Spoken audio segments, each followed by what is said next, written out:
Yo soy Carmiña Navia, profesora de la Escuela de Estudios Literarios, profesora jubilada, profesora emérita de la Universidad del Valle, y sigo escribiendo. La ponencia se llama Los cuentos de Elena Garro. Los cuentos de Elena Garro.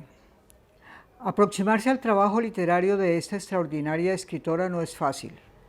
Como en tantas otras cuestiones, la sociedad literaria patriarcal la ha oscurecido y arrinconado. Ha sido calumniada y tildada de loca. Es difícil encontrar sus escritos por falta de reediciones. La crítica la ha mirado muy parcialmente. Además, es tarea compleja abordarla desde fuera de México, en donde parece claro que en los últimos años está siendo reivindicada y reeditada.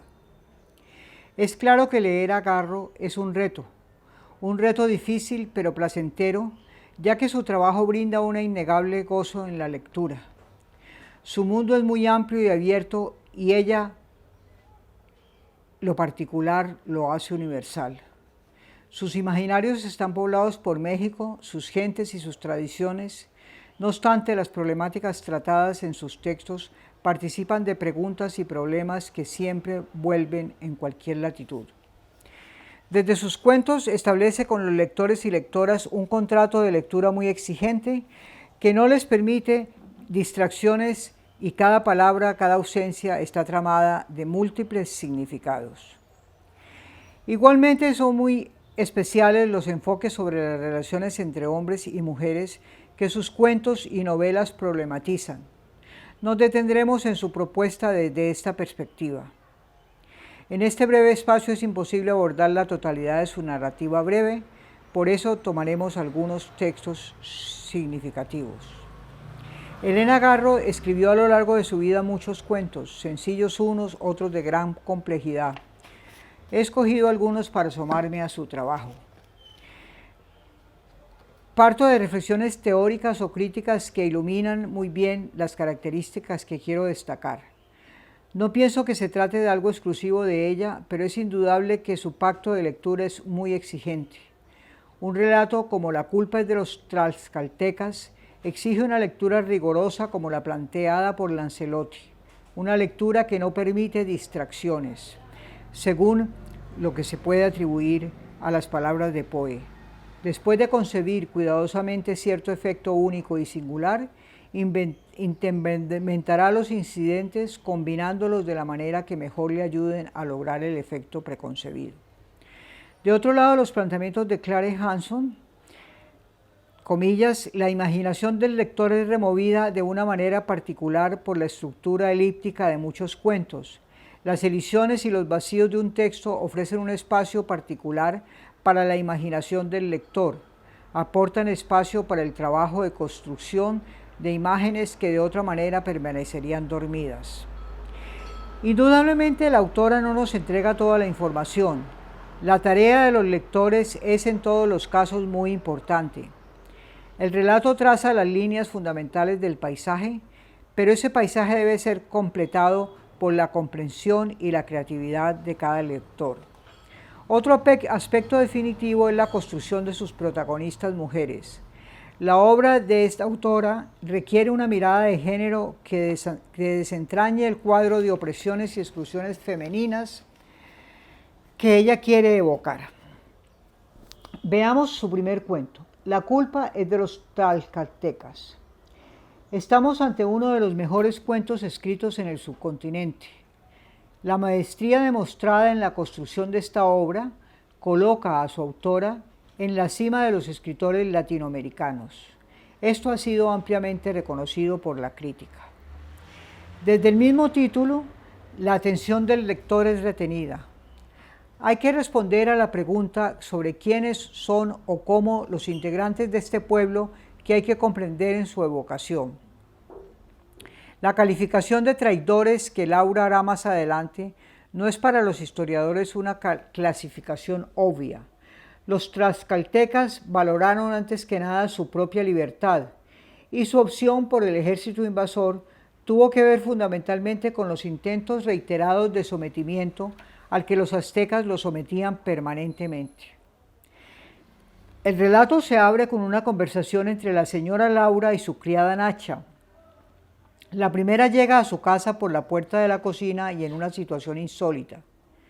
Con esta apertura se inicia el cuento que inmediatamente nos lleva a un salto a un pasado remoto de varios siglos atrás. Un pasado que rompe el tiempo y el espacio, descolocando desde la misma entrada a los lectores. Descubrimos a Laura con una grieta en la construcción de su identidad. Identidad que se mueve en un ir y venir continuo. Identidades distintas, joven indígena, señora ama de casa blanca. La protagonista vive esta doble existencia con plena conciencia, pero al resbalarse de una a otra, las personas que la rodean la perciben como esquizofrénica. En un segundo momento, la narración se sitúa de nuevo en el presente, focalizando a la suegra y a la nuera en un camino y en una aventura en la que vuelven a fusionarse el ayer y el hoy. Laura se mueve a caballo entre los dos tiempos, generando con ese movimiento el desarrollo de la trama y la complejidad de una situación que la va a colocar al filo de la ruptura con su mundo actual. El presente la asfixia y la acorrala, permanece vigilada por el marido, por la suegra, por las empleadas, por el chofer. El cuento nos plantea una oposición clara entre el mundo indígena situado en un pasado ideal en el que las relaciones son de hermanos y el presente mundo en el cual la raza mestiza o blanca se desarrolla, se mueve en la ciudad criolla y en el que las relaciones encierran peligro. Como ya señalé, Laura, ama de casa, rica, casada con un hombre machista y desconfiado, se desdobla en una identidad anterior, una joven indígena casada con un hombre de su raza y es más, de su familia.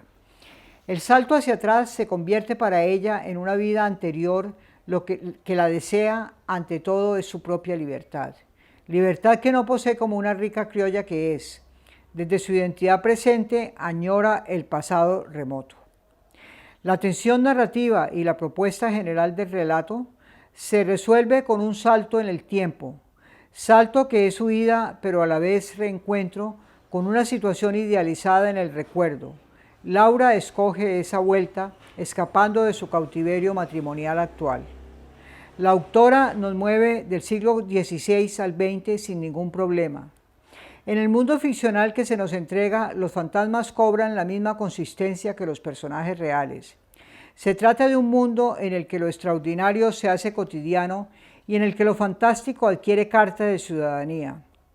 Nacha jamás se inquieta por la historia de su primo marido, de la que Laura le hace partícipe y recibe los acontecimientos con la misma naturalidad con que los había recibido si no rompieran las barreras del espacio y del tiempo. La concepción del tiempo es en la que el texto se mueve, es la que se da de un tiempo cíclico que siempre puede regresar, que no se marcha del todo nunca. Es la concepción del mundo precolombino al que precisamente la autora regresa. Por eso mismo, Laura es un personaje en discordancia con su mundo y su existencia solo es aceptable en un mundo lejano y fantástico. Es interesante destacar que la autora propone en este y otros relatos una clara solidaridad entre mujeres. La señora y la criada son confidentes y se apoyan mutuamente. Son cómplices frente al marido. La solidaridad llega a tal punto que una vez desaparecida la señora, la criada no quiere permanecer en esa casa a la cual ya no la une nada. El robo de Tristra. Estamos frente a otro de sus cuentos más típicos, en el que se pone en juego la inserción social muy particular de las mujeres y las relaciones de género e interclases, así como las artes de las mujeres para lograr sus objetivos. Igualmente estamos ante un texto que rompe y fracciona la voz narrativa, estableciendo un cambio drástico a este nivel y generando un efecto fuerte hacia la resolución de la trama. El relato se inicia con un párrafo introductorio y objetivo en el que se nos ubica en el espacio testigo de los acontecimientos. El párrafo deja claro desde el principio que nos movemos en un mundo extraño en el que cualquier cosa puede suceder. Las gentes viven soñolientas y exaltadas, el fuego corre por debajo de la tierra y los jardines hierven con el canto de las chicharras y los grillos. Estamos así ante una primera secuencia en la que se ironiza maravillosamente la literatura de detectives o policías. Nos encontramos con un robo y la investigación que a su alrededor se desarrolla. Se trata de un policía investigador que quiere desentrañar lo que ha pasado. Podemos leer esta secuencia a partir de lo planteado por Jonathan Titter. La ironía intencional es la figura del discurso en el que las palabras del que habla no tienen un sentido en consonancia, sino más bien apuesto con su significado, con su sentido literal. En este sentido, presenciamos un interrogatorio que quiere ser muy serio y profesional, que nos remite a la novela policial, pero que en realidad es una farsa de cualquier investigación medianamente seria o eficaz. Como es lógico, los policías del caso no descubren la verdad y el asunto queda sin resolver y con la conclusión de que estamos ante un robo sin robo, en el ambiente de una duda. En el ambiente queda una duda. Las mujeres y la niña pequeña ocultan algo. Después asistimos a un cambio insospechado. Hasta ese momento nos ha guiado en el mundo ficcional una voz narrativa, objetiva, que maneja ampliamente la información y que participa al lector de los acontecimientos salpicando dosis de humor y de ironía, así como información completa del ambiente y de los protagonistas, mujeres en su mayoría. Hoy, muchos años después, Evita, que soy yo, se decide a decir la verdad sobre el robo de Trilha. Con este cambio radical en la voz narrativa, los lectores penetramos en el misterio de esa noche policial. Todo el andamiaje se reduce a una intriga entre mujeres.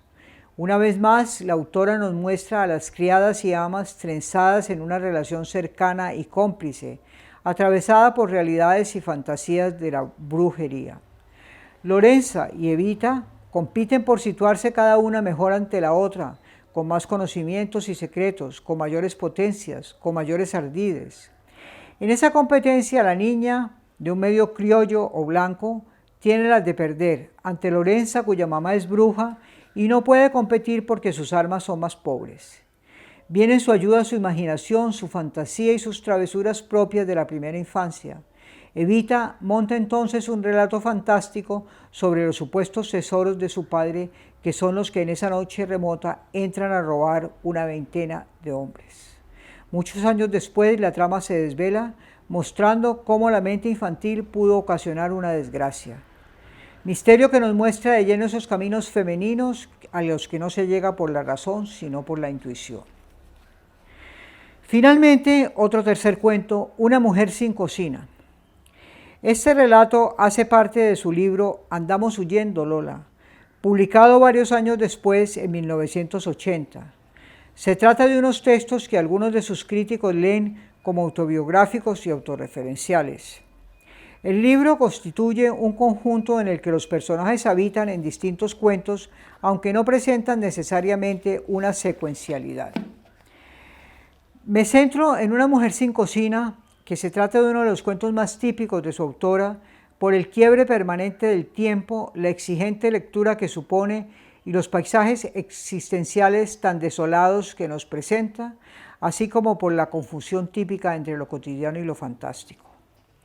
En la escena inicial encontramos a Lelinda, pensando que se debe encontrar su casa y su vestido de estreno para celebrar la fiesta de San Pedro y San Pablo. Esta referencia a la fiesta introduce a los lectores en el mundo de la tradición y la religiosidad católica pura. En medio de recuerdos familiares de la protagonista, vamos armando el inicio de la trama. Evita y Lelinda huyen por las calles de una ciudad desierta, porque se han alejado de su casa y un hombre vestido de negro las persigue. Como en otras ocasiones, no es sencillo ni fácil establecer el tiempo de la acción y del acontecer, porque la narración se mueve en tiempos simultáneos. Lelinda concentra sus vivencias en una mañana de domingo en la que con su hermana se alejan de la casa y se pierden mientras son perseguidas por un hombre que les representa todos los peligros que les han anunciado los mayores. No queda explícito si el hombre abusa o no abusa de ellas, pero es suficientemente sugerido. En este recorrido por la vida, Lelinda lo que pierde sobre todo es el útero materno. Eso la deja sin refugio posible. La ubicación social de las niñas que huye está clara. Son niñas rubias que viven en una casa con un gran jardín, Son atendidas por criados y criadas y estudian en el Colegio de las Teresianas, que son una comunidad que se dedica a la educación de clases altas. Desde esa ubicación, su niñez, la mujer madura o anciana, pasa a habitar en un quinto piso de un amueblado en el cual los porteros le reclaman impositivamente si no llega a tiempo para cerrar la puerta. En la última escena del tiempo y la vida se funden definitivamente en uno, pasado y presente, niñez y ancianidad, muerte y vida. Lelinda busca y añora la cocina que no encuentra, el lugar donde ocurrían las cosas más maravillosas. Mundo definitivamente perdido en ese viaje de la vida lleno de desolación y soledad. Esta mirada la podríamos alargar mucho porque el conjunto de sus cuentos es muy amplio y el reto de lecturas detalladas continúa. Terminando esta aproximación, concluimos sin embargo algunos ejes en nuestra lectura. En general, la obra de Elena Garro maneja una fusión extraordinaria entre diferentes niveles de la realidad, llevando a los lectores a continuas confrontaciones con la escritura y los mundos ficcionales instaurados. Igualmente, Garro habla infinitas posibilidades en las relaciones que maneja y que teje entre sus personajes. Sus textos nos dejan ver redes de relaciones muy diversas, complicidades, apoyos, oposiciones, enfrentamientos, que dan cuenta de los mundos ficcionales complejos en los que se mueven sus relatos. Al construir personajes de tanta fuerza, los universos en los que nos movemos presentan una riqueza existencial invaluable. De esta manera, su literatura penetra en problemáticas universales desde trazados muy concretos y situados.